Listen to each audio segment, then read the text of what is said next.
Brilliant. Hello, Keith, and welcome. Hi, Lucy. And congratulations again, because you are the 2021 ASC Speech Contest winner. So well done.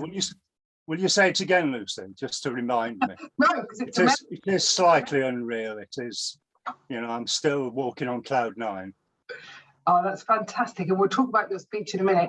You very kindly agreed to talk to me today. For the benefit of anyone who's thinking of joining a speakers club or who has a vague idea about trying to enter a competition and win at national level. And even for those who are just starting out on their speaker journey, it happens. It happened, yeah. I have to keep pinching myself just to remind myself. So Keith, how long have you been a member of the ASC? Well, I totted it up, and on and off. I've been a member for about 12 years, give or take a little bit. And why? Why did you join in the first place? Well, at work, before I retired, I was a structural engineer, and I had to give reports at meetings at work with architects and quantity surveyors, and I never enjoyed it. And slowly with Speakers Club, it just became another performance, giving a report. And I was actually able to think of, off the top of my head, somebody would say, oh yeah, that's fine, Keith, but what about this? And I was able to think logically and get through those difficult points. So it's been fantastic for me. What would you say? I mean, you've touched on some really important points there, and I think lots of people join for work reasons. Looking back on your 12 years, what do you think is, apart from winning at national level, what's kind of been the biggest thing that you've got out of it? I think I could speak in almost any situation, almost without any warning. If you were to come to me Monday and say, Keith, you've got 10 minutes, put a speech together for about 5-6 minutes. I could just about do it. And do it competently. The other great thing, I think we start off wanting to get rid of the nerves, and slowly we acquire friends of the ASC, and then it becomes a social thing. And at the national, it was fabulous to see so many people I knew wishing me well and congratulating me afterwards. It was quite emotional to get that feedback. You've certainly touched on a couple of nerves there. There was a Facebook post this morning that said, what could you talk about for 5 minutes without any warning? And my response was anything, because I'm a member of the ASC and that's what we practice. And if you don't know anything factual, you make it up and make it humorous and say, oh dear, does anybody know anything? You go into that mode, don't you? Absolutely. Maybe I'm flattering myself, but I think I could do it on almost any subject, just about. And that's the other thing you mentioned, sort of friendships. We've both just been to our national conference, and I think that's one of the big things that stands out to me. It's a community, and you make friends. Oh yeah, definitely. And the longer you remember, the longer you are a member, the more it becomes about community. People that you only see once a year. Fortunately, we've seen people on Zoom recently, because you can talk to anybody, can't you? Cardiff or Sheffield or wherever. But to see them in person, it was a glorious day, and winning helps a little bit. When you joined the ASC, did you ever think you would enter or take part in the national public speaking contest? I suppose I should say no, out of humility. But I remember giving my first speech, bag of nerves, an absolute bag of nerves. And an old gentleman almost held my hand on the front row. And as I went up, good luck, he said, up I went, delivered the speech. And the evaluator was a national winner, Hayden Samuel. I couldn't tell you the year that he'd won it. But he went out and gave his evaluation. He said, well, lovely Welsh accent, well, what do you think? Area, district, national? So he gave me that little burst right at the beginning of speaking. I didn't dwell on that, but I've always thought, well, if that comes from a guy who's won the national, maybe I could win it. So I always harbored thoughts and desires to win it. Now you have, what did it feel like up there on the stage in Birmingham? Well, we practice in small venues, don't we, Lucy? And when we go to a big venue like that, it does feel big. You're on the stage, so you can't, there is one part in my speech where if I were giving it in a small venue, I would have walked into the audience and said something to a planted audience member. Now, I couldn't do that on the stage, and I knew I couldn't do that. So I had to refer to the chair. Fortunately, it was Catherine. So I knew I could say something. Well, it was showing the photograph, if you remember, the skier, the naked skier, and I knew that she wouldn't be upset. You have to be careful with things like that. So, the venue is strange. The day is long. If you get there at 9 o'clock, your nerves build and build and build. But there's some strange thing that clicks in once you're on the stage. You almost are on autopilot and you do everything you've been taught. You look around the room, you look at the back, you look at the front, you call somebody by name, and you think, is this me doing this? I've not written it down. Call Anne Bouget. Anne, you're nodding. Thank you, Anne. Where did that come from? You just train yourself to do it, and it's fabulous. I mean, it was a really high standard this year, and they took it through from third, second to first. What was your feeling when they said your name? Well, the terrible thing is when they do the announcement, and you've got to build it up, haven't you? And they say third, and you think, well, I'm not third. I could be second or first. And then my wife will say to me, oh, maybe you've not been placed. And then they announce second, and you think, I'm not second. I could have won it. I could have won it, or not been placed. And then it's in slow motion. And the winner is Keith. It's me. Is there another Keith in it? It's me. And then the emotion kicks in. And it's weird. I don't know what the emotion's about. It's not sadness, it's joy, but it almost takes you to tears. And you have to say, oh, hang on a minute, just push that back. We don't want any of that. So it's a weird feeling. And then you walk up and go through the process. Fantastic. Your speech was quite remarkable. I was there, obviously, and it took us literally all over the place, included naked skier, you mentioned already, doing the hacker. There was a portrait.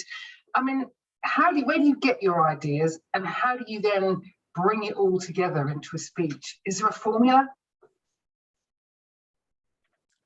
Yeah, the formula is the Derwent formula, isn't it? Keep it simple, and introduction, middle, and a proper ending. And then he applies that formula to the introduction. The introduction has an introduction, a middle, and an ending, and let people know what you're going to tell them about. And then for each point, and everybody, I use 3, I don't know what other people use. You need an introduction, the body of it, and a conclusion or an ending to each bit.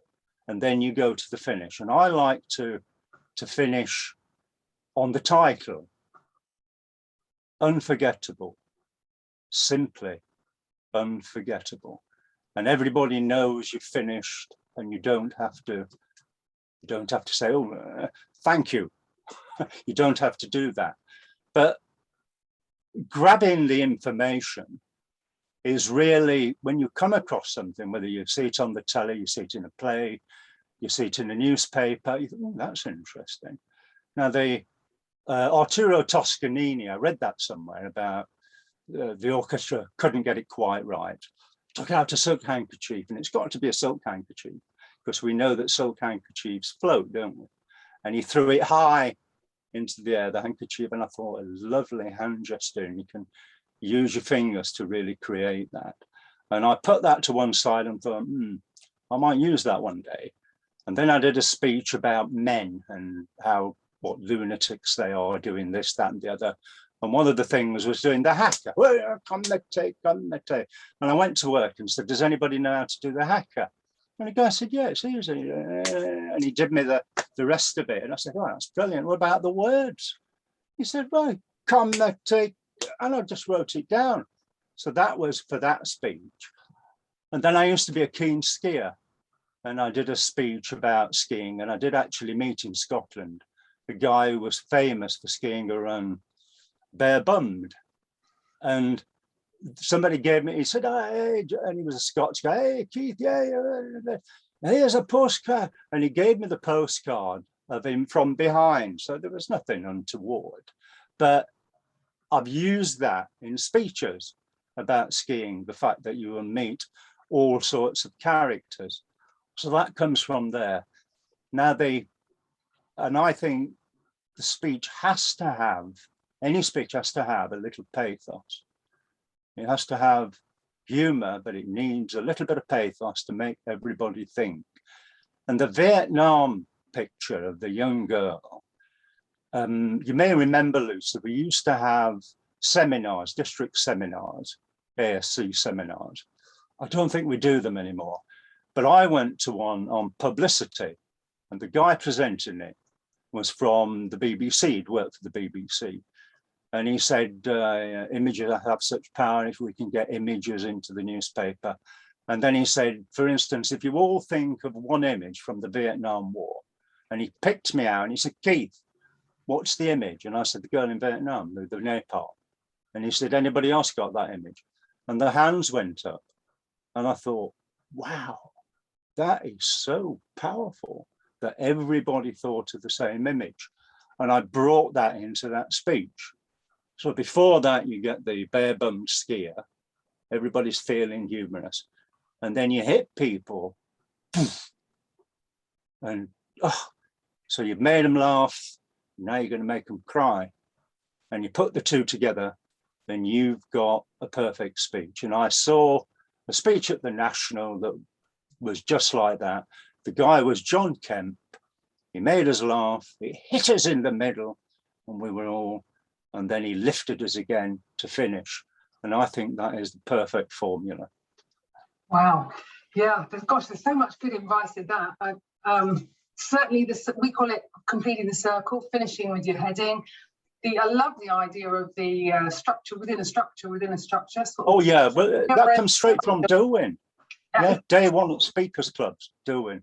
Such good advice. And yeah, ethos, pathos, logos. I'm a writer. It's a big formula we use when we're trying to be persuasive. It's really compelling. That's light and dark, fantastic. And it was all there in your speech. Yeah. So you've won at National. What next? Retirement, Lucy. We've had 12 new members at our last meeting. We had 12 new members. And we realise on the committee that we've got to share the load for evaluations, for doing the chairmanship, for doing all the rest of it, because the 12 new members will be starting with their F1 working through. So I've got my work cut out, just bringing the new members along.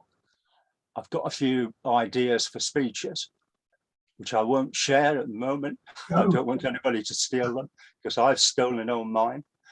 And I will have another go in a couple of years, but it's an onerous job to get to the National. The club, the area, the district, and then the National. And at each of those hurdles, you can make a mistake. You know, should I use this speech here? Should I use my best speech at the district? What should I do? If I don't use my best speech at the district and I'm beaten, I'll never even get to the National. So it's a difficult choice and it's a lot of hard work. I have competed at National. I didn't win, but it was exhausting. It was absolutely exhausting. And I had to take I haven't gone back to it yet. And I did exactly what you did. I thought, do you know what? I want to invest back into the club now. And on that, we ought to give a shout out to your club. Because I haven't So it's the Speakers Club. Yeah. We've had, I'm the third national winner of the speech contest. Wow. So we're pretty proud about that. And most of the guys are no longer with us that taught me. Lillian Watts is possibly somebody that most people will remember. She's still a member of our club. Her husband, Ian, was just brilliant. I used to watch Ian walk to the lectern, watch his hands, they would be hanging loosely, and he'd turn round and he looked so relaxed. And I always thought he looked a bit like Barack Obama, when Barack Obama's hands used to just hang by his sides. And I always try and do that as I walk up. I try and let my hands just flop about so that I feel relaxed as I get up there. That's another great tip. Fake it till you make it, as I say.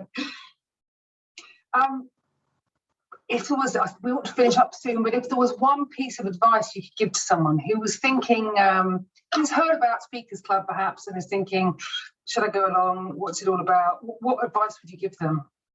Well, it has to be to make that first move. Contact the club, go along. We do an icebreaker in our club. I didn't used to like it, but I think they're brilliant now. Do the icebreaker. So it could be, you know, what did you do this morning? What did you have to drink first thing this morning? And all you've got to say is, I had a cup of tea. Sometimes I have a cup of coffee, but this morning I had a cup of tea. And you've spoken. Then if somebody says in the interval, would you like to do a topic?